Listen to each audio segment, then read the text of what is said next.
esperamos o aquecimento do projetor. Queria agradecer a oportunidade de estar aqui com vocês e foi com bastante carinho que eu preparei essa apresentação bem simples, não muito longa, né? Espero poder contribuir humildemente com vocês aí, agregando sempre alguma coisa a mais.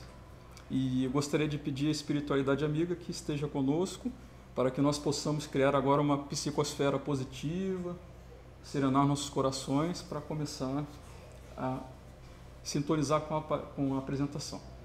Antes da gente começar a entrar aqui, eu estava conversando com uma pessoa amiga aqui do centro e a gente estava falando sobre questões assim de doenças, tal, de questão até de... Acabamos entrando numa questão técnica de pulmão, como é que funciona, né? E eu acabei me recordando de algumas coisas e acabei falando o seguinte, que quando a gente tem lá nossas células, nossa primeira célula, o espermatozoide fecunda o óvulo e tal, aí começa aquela fase embrionária, se multiplicar, já chega numa etapa que é criado os nossos órgãos, ou seja, os espaços para ser criado o pulmão, as cavidades. E daí o pulmão ele tem uma pressãozinha interna ali, que ela inicia desde a divisão das células e permanece até hoje, que se for perfurada, essa pressão, ela, claro, geralmente não volta mais. Então tem toda uma questão assim. E daí vocês vão perguntar, tá, mas o que isso tem a ver com a gestação, né? Tem a ver que nessa divisão celular, a influência da mãe, desde o período antes da concepção e depois que o óvulo é concebido e fecundado, ela influi permanentemente na questão do desenvolvimento das células material ali do bebê que está sendo gerado, né? E pode ser que essas células não se dividam como deve e acaba ocorrendo mutações. Então a gente vai ver um pouquinho. Eu baseio esse estudo de hoje no livro do Ricardo de Bernardes, Dr. Ricardo de Bernardes, que é Gestação, Sublime Intercâmbio, e no Livro dos Espíritos. Então aqui a gente vai acompanhar um pouquinho de um trecho do livro do doutor, né? O papel da mulher não se restringe apenas ao vaso físico, cumpre a função de ninho onde se desenvolve um novo ser. Uma gestante tem sentimentos e emoções que se expressam sobre a forma de ondas de energia. Aí o doutor Ricardo disse, né, na página 15. Então, nesse todo o contexto, antes da concepção, vamos dizer, né, a pessoa está pensando em ter o filho, como é que funciona? Já no mundo espiritual ali. Os chamados planos espirituais são os locais ou dimensões onde as entidades espirituais vivem. Lá existem escolas, locais de recuperação e tratamento, onde os espíritos são preparados para o retorno ao mergulho em nossa dimensão. São feitos do mesmo fluido cósmico universal do qual se derivam todas as outras dimensões da matéria do universo. Aí, já entrando na questão do Livro dos Espíritos, na pergunta 224, que se torna a alma no intervalo das encarnações, ou seja, quando a gente deixa de ter agora a nossa vida corpórea, do que é feita a nossa alma? A resposta é dizendo que o espírito errante, que aspira a novo destino que espera, ou seja, o espírito no estado de erraticidade, sem o corpo, ele fica no estado errante. Então ele tem essa denominação, segundo, né, o Allan Kardec, o Livro dos Espíritos, que é espírito. Alma é quando o espírito está encarnado, ou seja, num corpo material de carne. Aí depois a outra pergunta, 224A, do Livro dos Espíritos. Qual pode ser a duração desses intervalos, ou seja, entre as encarnações?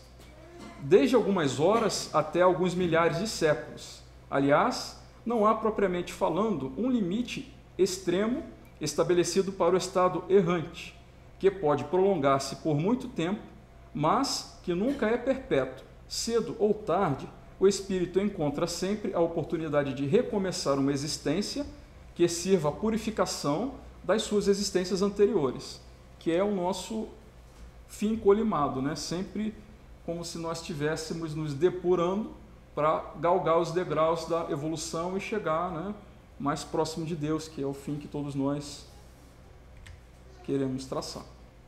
Então, agora a gente vai falar do momento da reencarnação. A gente sempre aprende na escola que, são 300 milhões de espermatozoides para fecundar um óvulo. A gente sempre fala, ou os professores falarem para a gente, não, você que está aí agora, você foi vencedor da corrida. Você chegou lá e venceu, você já é um vitorioso, tudo mais. esse é do ponto de vista biológico, mas onde entra o espiritismo focado nisso? Então a gente vê ali que 300 milhões de espermatozoides irão se aventurar na busca por um único óvulo. Nos ensina a biologia que o mais apto vence a corrida e fecunda o óvulo. Tudo bem. Agora, os espermatozoides, conforme os genes que transportam, têm uma vibração energética peculiar. Conforme o padrão energético que eleve, emitem uma frequência de onda correspondente. O óvulo que irradiava as vibrações do espírito, ou seja, o espírito tem a mãe, e a mãe tem os óvulos, logicamente, e tem o pai.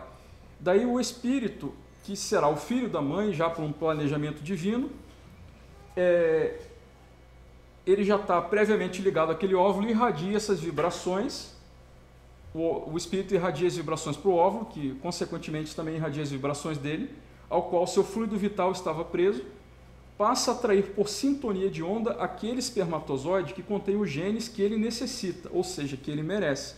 Então aquele espírito que imprimiu no seu perispírito, que teve uma vida pretérita, fez tal coisa, tem que voltar aqui segundo um planejamento divino para cumprir ou espiar ou ter uma prova de tal ato, ele traz já pelo espírito, pelo seu perispírito, a vibração que vai passar para o óvulo, que vai atrair aquele espermatozoide com aquela carga genética. Ou seja, se aquele espírito tem que reencarnar, um exemplo crasso assim, não para, né, sem fazer nenhum tipo de preconceito, o espírito tem que reencarnar de repente com um defeito físico, alguma coisa, então com qualquer tipo de coisa assim que seja peculiar àquele espírito naquela encarnação.